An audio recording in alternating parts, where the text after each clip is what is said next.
ಯಶಸ್ಸಾಗಿತ್ತು ಭಾರತೀಯ ಸೇನೆಗೆ. But at the first time ಈ ನರಮೇಧ ಆದ ಬಳಿಕ, ಆಪರೇಷನ್ ಸಿಂಧೂರ ಕಾರ್ಯಾಚರಣೆ ಆದ ಬಳಿಕ ದೇಶವನ್ನ ಉದ್ದೇಶಿಸಿ ಅನ್ನೋದಕ್ಕಿಂತಲೂ ಕೂಡ ಜಗತ್ತಿಗೆ ಒಂದು ಸಂದೇಶವನ್ನ ಕೊಡೋದಕ್ಕೆ ನಿನ್ನೆ ಪ್ರಧಾನಿ ನರೇಂದ್ರ ಮೋದಿ ಅವರು ಸರಿಯಾಗಿ 8 ಗಂಟೆಗೆ ಹಾಜರಾದ್ರು. ಅವರ ಭಾಷಣ ನಿನ್ನೆ ನೀವು ಗಮನಿಸಿದ್ರೆ ನೇರವಾಗಿ ಪಾಕಿಸ್ತಾನಕ್ಕೆ ವಾರ್ನಿಂಗ್ ಕೊಟ್ಟಿದ್ದಾರೆ. ಇನ್ನು ಮುಂದೆ ಪಾಕಿಸ್ತಾನದ ಜೊತೆಗೆ ಏನೇ ಮಾತುಕತೆ ಇದ್ರೂ ಕೂಡ ಅದು ಉಗ್ರರ ವಿಚಾರಕ್ಕೆ ಸಂಬಂಧಪಟ್ಟಂತೆ, ಪಿಒಕೆಗೆ ಸಂಬಂಧಪಟ್ಟಂತೆ ಅದನ್ನ ಹೊರತುಪಡಿಸಿ ಯಾವುದೇ ರೀತಿಯ ಮಾತುಕತೆಗೆ ನಾವು ಸಿದ್ಧರಿಲ್ಲ ಅನ್ನುವಂತಹ ಸ್ಪಷ್ಟ ಸಂದೇಶವನ್ನ ಬರೀ ಪಾಕಿಸ್ತಾನಕ್ಕೆ ಮಾತ್ರ ಅಲ್ಲ, ವಿಶ್ವಕ್ಕೆ ಕೂಡ ಸಾರಿ ಸಾರಿ ಹೇಳಿದ್ದಾರೆ. ಎಕ್ಸಾಕ್ಟ್ಲಿ ನಿನ್ನೆ ಪ್ರಧಾನಿ ನರೇಂದ್ರ ಮೋದಿ ಅವರ ಭಾಷಣ ಏನಿತ್ತು, ಏನೆಲ್ಲ ಪ್ರಮುಖ ಅಂಶಗಳಿತ್ತು, ಆ ಕುರಿತ ಒಂದು ವಿಶೇಷ ರಿಪೋರ್ಟ್ ಇಲ್ಲಿದೆ ನೋಡಿ.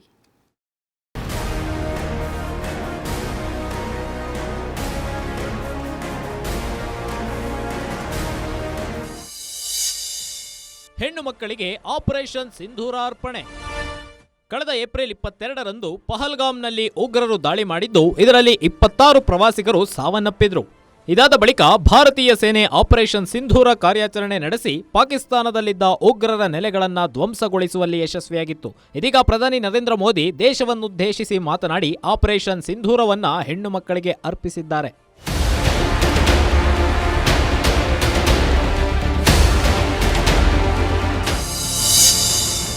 ರಕ್ತ ನೀರು ಒಟ್ಟಿಗೆ ಹರಿಯಲ್ಲ, ಭಯೋತ್ಪಾದನೆ ಮತ್ತು ಮಾತುಕತೆ ಒಟ್ಟಿಗೆ ನಡೆಯಲ್ಲ, ರಕ್ತ ಮತ್ತು ನೀರು ಒಟ್ಟಿಗೆ ಹರಿಯಲ್ಲ ಎಂದು ನರೇಂದ್ರ ಮೋದಿ ಹೇಳಿದ್ದಾರೆ.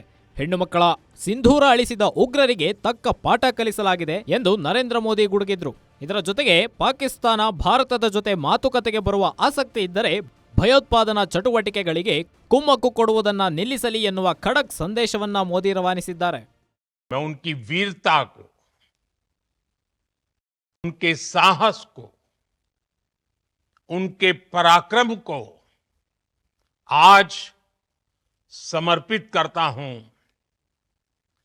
हमारे देश की हर माता को, देश की हर बहन को और देश की हर बेटी को ये पराक्रम समर्पित करता हूं. ಸೇನೆ, ತಂತ್ರಜ್ಞರು, ಅಧಿಕಾರಿಗಳಿಗೆ ಮೋದಿ ಸೆಲ್ಯೂಟ್. ಆಪರೇಷನ್ ಸಿಂಧೂರ ಭಾರತ ಪಾಕಿಸ್ತಾನದ ಕದನ ವಿರಾಮದ ಬಳಿಕ ಇದೇ ಮೊದಲ ಬಾರಿಗೆ ಬಹಳ ಕಠಿಣವಾದ ಮಾತುಗಳನ್ನಾಡಿದ ಪ್ರಧಾನಿ ನೇರವಾಗಿ ಪಾಕಿಸ್ತಾನಕ್ಕೆ ಖಡಕ್ ವಾರ್ನಿಂಗ್ ಕೊಟ್ಟಿದ್ದಾರೆ. ಇನ್ನು ಆಪರೇಷನ್ ಸಿಂಧೂರ ಯಶಸ್ವಿಗೆ ಕಾರಣವಾದ ದೇಶದ 3 ಸೇನಾಪಡೆ, ತಂತ್ರಜ್ಞರು ಮತ್ತು ಅಧಿಕಾರಿಗಳಿಗೆ ಸೆಲ್ಯೂಟ್ ಎಂದಿದ್ದಾರೆ. ನಮ್ಮ ದೇಶದ ಮಹಿಳೆಯರ ಸಿಂಧೂರವನ್ನ ಅಳಿಸಿದ್ರೆ ಏನಾಗುತ್ತೆ ಎಂದು ಆಪರೇಷನ್ ಸಿಂಧೂರ ಮೂಲಕ ಉತ್ತರ ಕೊಟ್ಟಿದ್ದಾರೆ.